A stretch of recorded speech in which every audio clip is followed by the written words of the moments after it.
Wu-Tang Clan and American Saga, Season 2, Episode 7, Airwaves. We see as it the introduction of the show was a showing they pressing the records and it's supposed to be Protect Your Neck, the single. And this guy comes into this record store. He has a tape and has these records or whatnot, tapes or records. And he's trying to get this distributor to sell them in his record store. The guy's not interested in selling them. And then you had two guys come in there and say, "Hey man, I'm trying to find that record, the Wu Tang man." And the guy said, "Well, man, I got some tapes right here.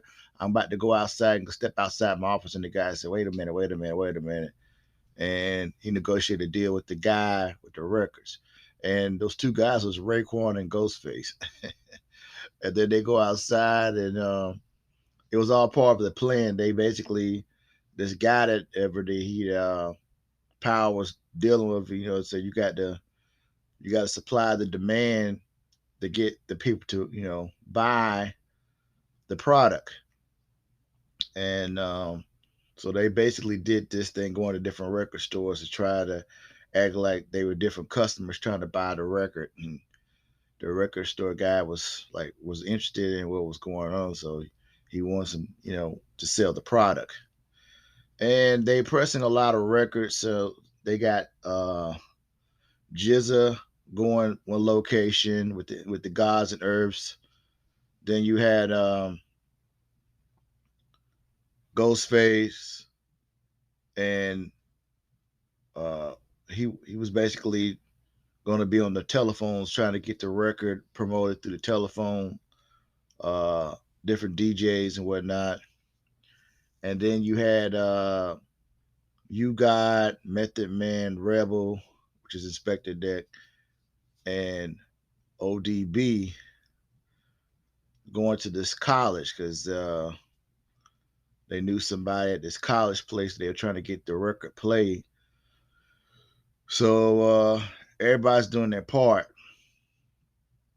And Ghostface was trying to call different radio stations, and um, he was getting frustrated because nobody wanted to play the record.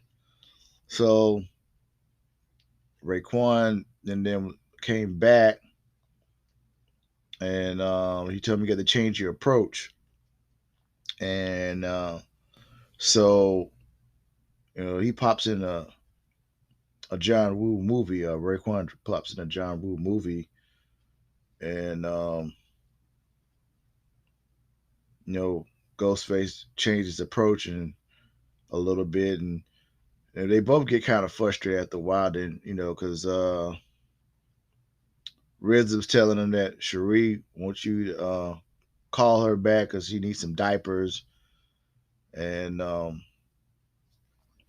so you have that going on. Then you got there's some type of hip hop or music convention, and you got RZA and Divine going there trying to sell uh, their independent album because they're independent and not signed to a label. A lot of the distributors are not trying to help them. They'll really help them, and they go through different tables and playing the record, trying to get somebody to buy their records.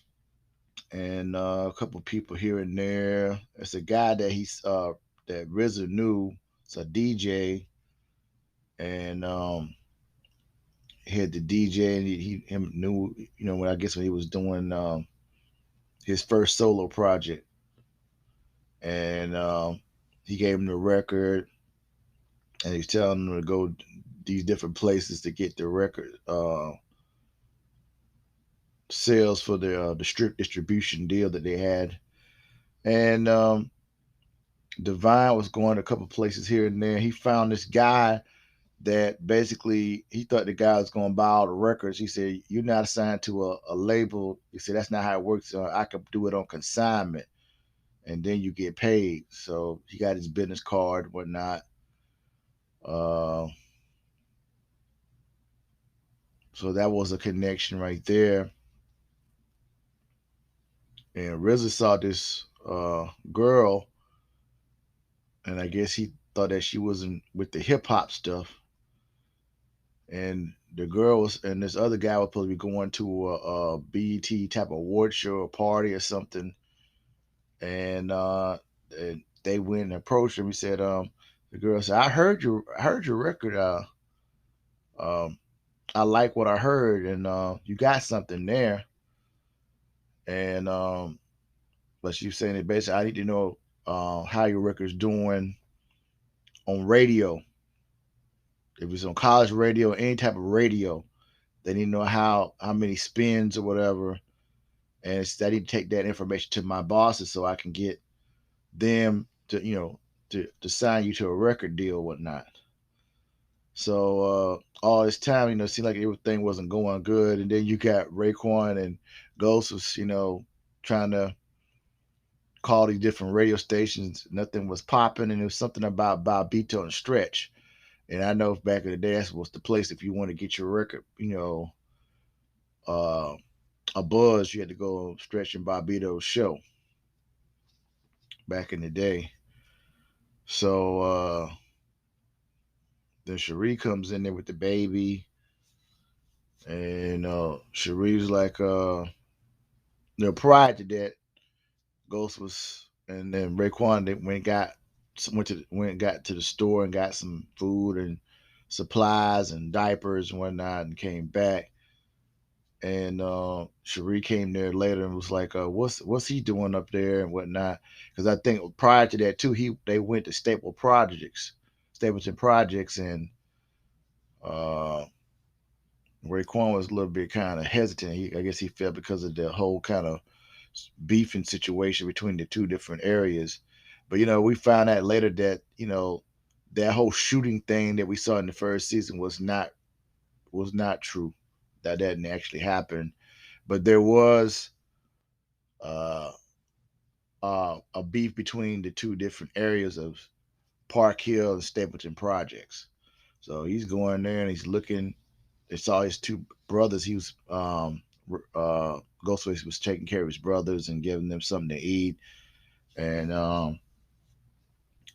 one of the little brothers said that he liked Ray's verse on the song, and asked would he'd autograph his name on the tape. And he said he would do it and did it. Like you see, he was kind of uneasy. He didn't know what to expect. And but like they went back to the spot, and Cherie came there, and Ray was on the phone trying to get some more radio stations to play to try to change his voice, and but he's getting frustrated. And Cherie said, "It's your approach. You're too rough. You can get more uh, bees with honey." So she came in requesting like she was somebody requesting the record as somebody else would change her voice a different way, and she got a lot more buzz kind of going by changing her approach.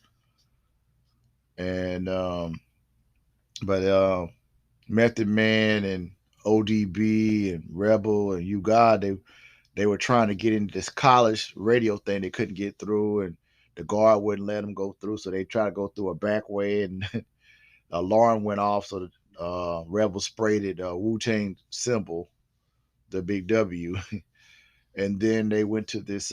They snuck into this. They got into this college party or something, fraternity party, and they were playing some music, and the music stopped, or somebody knocked a record or something, the tape or whatever, and hit bumped it or something, and so ODB and them they start busting a freestyle, and he was beatboxing, and You God and Method Man and Rebel was spitting a little freestyle, and he said, "You like what you hear? You like that? Okay, then let's play this Wu-Tang Protect Your Neck song." They had the tape and they gave it to them. They played it, and they were selling a lot of records at the college campus. A lot of people were buying the records or tapes at the college spot, and they were getting a lot of sales. And when they bust the freestyle at the party, and they said, "Okay, y'all, here's the tape. Y'all can play that tape." So everybody was going crazy. So they had a good buzz going on. And Divine and RZA, working together, and we see that how things are going good with them, and we see that Ray and Ghostface, they said we're gonna go to Stretch and Barbito's show and bum rush it so they can play the record. So they went up there and shoved the record in somebody's hand up there, and the guy heard it and like, yeah, we should play it on that. We should play it on our radio show. So everybody's like coming back, and basically they played the record over the airwaves, and then they playing it. Resident was playing it from the radio, open up the window and told everybody they playing the song, and they out there partying, having a good time, and the song actually got a buzz going. And Steve Rifkin uh, was supposed to be going somewhere. He was in the taxi cab and heard him in the radio playing it, and he's going crazy because he's been trying to find him since the first season when it ended. So I think Steve Rifkin's supposed to be with Loud Records, so they initially sampled Loud Records, and the rest is history. So he heard it, and he's like, I got to find this group Wu-Tang. So, and it went off. So yeah, it was a very interesting episode. Very interesting episode. That's gonna be it for this one. Everybody take care. Peace to everybody. Wu-Tang Wednesday, as always. And I want to say a special shout out. My mother passed away today, and I want to say rest in power to my mother. And yeah, peace to everybody and have a nice day. Thank you.